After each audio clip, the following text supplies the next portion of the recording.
50번입니다. 다음 중 선반입니다. 선반이라는 건 둥근 공작물을 가공하는 거예요. 선반에서 절삭 가공 시 칩을 짧게 끌어주도록 공구에 설치된 방호장치, 칩 제거 장기로 뭐라고 이건 당연히 볼 거예요.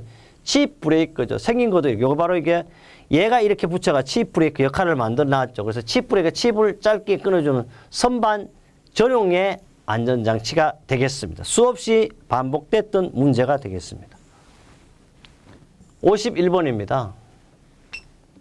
아세틸렌 용접장치 사용하는 역하방지기예요. 역하방지는요, 산소가 아세틸렌 구멍으로 막 거꾸로 들어가는 거죠. 역하방지기에서 요구되는 일반적인 구조로 옳지 않는 것입니다. 역하방지기는요, 첫째, 재사용 시 안전에 우려가 있으므로 역하방지 후 바로 폐기하도록 한다. 말도 안 됩니다. 반드시 역하방지 일회용이 아닙니다. 재사용해야 됩니다. 그래서 다시 수리해서 써야 되면 틀렸어요. 둘째, 다듬질면이 매끈하고 사용성 지장이 있는 부식, 흠, 균열 등이 없어야 하고요. 셋째, 가스 흐림 방향은 지워지지 않도록 돌출 또는 각일하여 표시해야 하고. 넷째, 소염 소자는 금망, 소결 금속, 스틸울, 다공성 금속물 또는 이와 동등 이상의 소명 성능을 갖는 것이야 합니다. 특히 역하방지기의 구조는 소염 소자, 역하방지, 방출용구 등으로 구성되어 있고요. 다만 토치 입구에 사용한 방출 장치를 생략할 수가 있어요.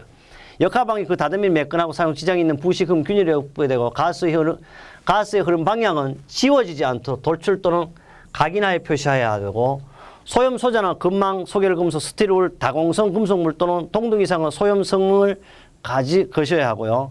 역하방지기는요, 역하를 방지한 후 복원이 되어 계속 사용할 수 있는 구조. 바로 이게 1번이 틀렸죠. 그러니까 복원 안 되고 일회용으로 하라는, 일회용하면 안 된다는 거고요. 이것은 법으로도 방호장치 자율안전기준교시 별표 1에 나와 있습니다.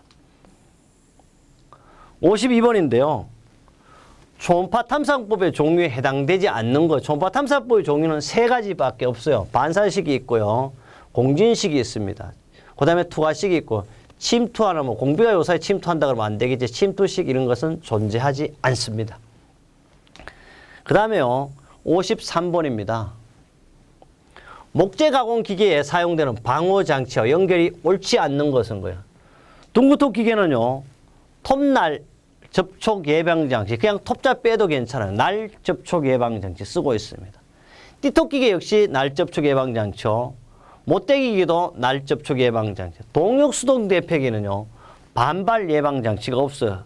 동력 수동 대폐기에도 모든 것은 날 접촉 예방 장치도 여기 잘 만들어놨죠. 그래서 이것은 바로 이런 그림으로 여기에서 날 접촉을 가동 시그널 날 접촉 예방 장치, 여기 회전날 부위에 이렇게 오면 여기서 이제 딱 접촉을 못하도록 방지한 이런 상태가 있고, 이것은 역시 산업안전보건기준 109조에도 정의가 되어 있습니다. 그 다음요, 54번 보겠습니다. 프레스에 대한 거네요. 급정지 기구가 부착되지 않아도 유효한 프레스 방호 장치로 옳지 않는 거, 이건 잘 봐야 돼요. 여기서 이제 바로 보겠습니다.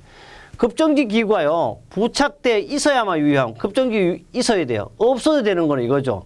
급정지기가 부착돼 있지 않아도 되는 거. 그럼 여기는 있지 않아도 되는 거는요, 바로 없어도 양수기동식 돼요. 그 다음에 또 어떻게 돼요? 가드식도 없어도 돼요. 손천액에서 없어도 돼요. 당연히 답은 어떻게? 양수 조작식이 되겠죠. 뭐 급정지장에 부착돼 있어야만 하는 거. 양수 조작식이나 가뭉식이나 이렇게 잘, 이 문제는 혼돈될 수가 있으니까 잘 찾아야 합니다.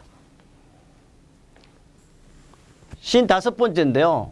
간단한 문제는 계산 문제가 아니에요, 사실 이거. 인장 강도가 350메가파스칼에 강판의 안전율이 4라면 허용 응용은, 사실 허용 응용은 안전율 분에 그냥 인장 강도, 이게 뭐 이런 거 다 할 필요 없어요, 사실은. 허용 응용은 안전율 분에 인장 강도 하니까 바로 4분의 350이니까 계산하면 87.5 뉴턴 밀리미터 자석이 되겠네. 2번이 되겠습니다. 56번도요. 수없이 반복되었던 문제요. 그림과 같이 50kN의 중량을 와이로프를 이용하여 상부에 60도의 각도에 되도록 들어올릴 때 로프 안에가 걸리는 하중은, 이건 한 개 걸리는 하중은요, 2분의 더블이죠. 그럼 2분의 되는 50kN분의 코사인 2분의 세타. 그럼 여기 60을 하면 돼요. 그러면 이렇게 해보면요, 벌써 28.99거든요. 이게 계속 반복됐던 문제가 제가 이렇게 기억하는데 2분의 50 나누기 코사인 2분의 60 하니까 25 코사인 30도 하니까 28.9kN. 이래 쉽게 찾을 수 있고요. 또 어떤 사람이 그래. 이거 어떻게 하냐고. 코사인 이런 거 사실 잘 몰라도 괜찮아요. 왜? 여러분 공학용 계산기 해주잖아요. 식만 기억하면 돼요. 그러니까 계산기를 시험장에 가져간다. 또 내가 그랬어요. 잘 모르면 그냥 눈으로 익혀놔라. 28.9라고. 57번입니다. 다음 중 휴대용 동력 드릴 작업 시 안전사항에 관한 설명 틀린 휴대용입니다. 드릴, 핸드 드릴의 휴대용 다른 말. 틀린 건 드릴의 손잡이를 견고하게 잡고 작업하여 드릴의 손잡이 부위에 회전하지 않고 확실하게 제어 가능하도록 해야 합니다.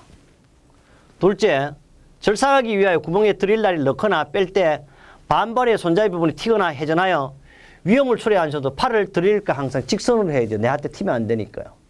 그 다음에 드릴이나 리머를, 드릴은 순수히 구멍만 뚫는 거예요. 리머는 뭐 하느냐? 구멍 뚫는 것을 매끈하게 다듬질하는 게 리머예요. 고정시키거나 제거하고자 할 때 금속성 망치 등을 사용하여 확실히 고정 또는 제거한다는데 그거 마찬가지죠. 금속성 망치 같은 거 하면 어떻게 해요? 드릴이고 뭐 리머가 날 다 부러뜨려 버립니다. 하면 안 된다. 그래서 뭐 하냐? 고무나 나무나 또는 좀 더 구리로 된 동망치를 사용해야 됩니다. 답은 3번이고요.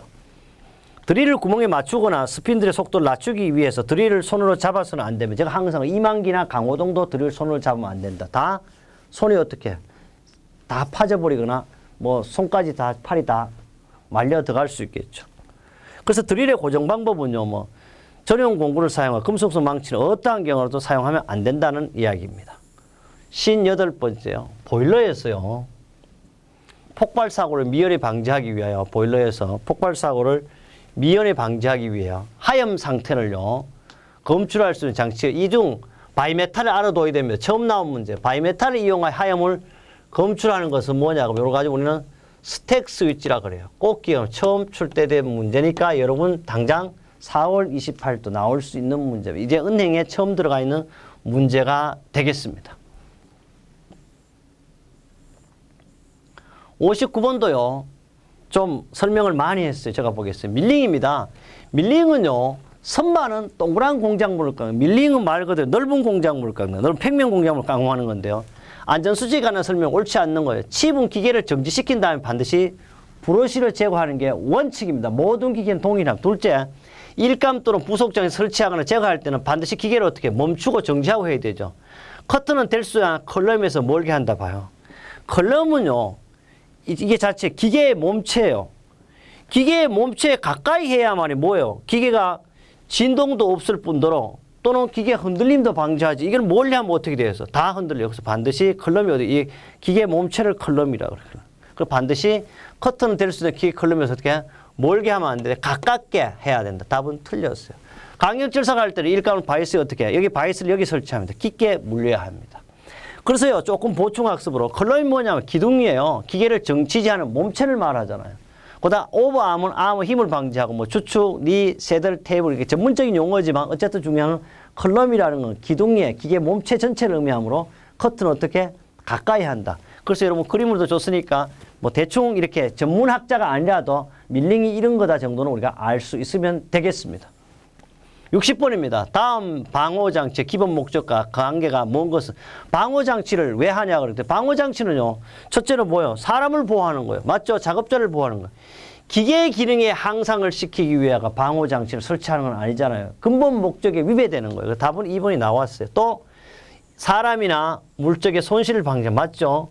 기계 위험 부위의 접촉도 방지합니다. 그래서 우리는 일반 기본적인 방호장치의 기본 목적은 사람을 보호하는 게 첫째. 그 다음에 인적 물적 손실을 방지하고 기계 부위의 접촉을 방지합니다. 우리 이렇게 했어요. 2018년 3월 4일 날 제1회 세 번째 과목인 기계 위험 방지 기술을요. 20문제 중에 20개, 100점 중에 100점으로 여러분한테 강의를 했습니다. 여러분도 이번 시험에 100점 중에 100점으로 합격하리라 믿습니다.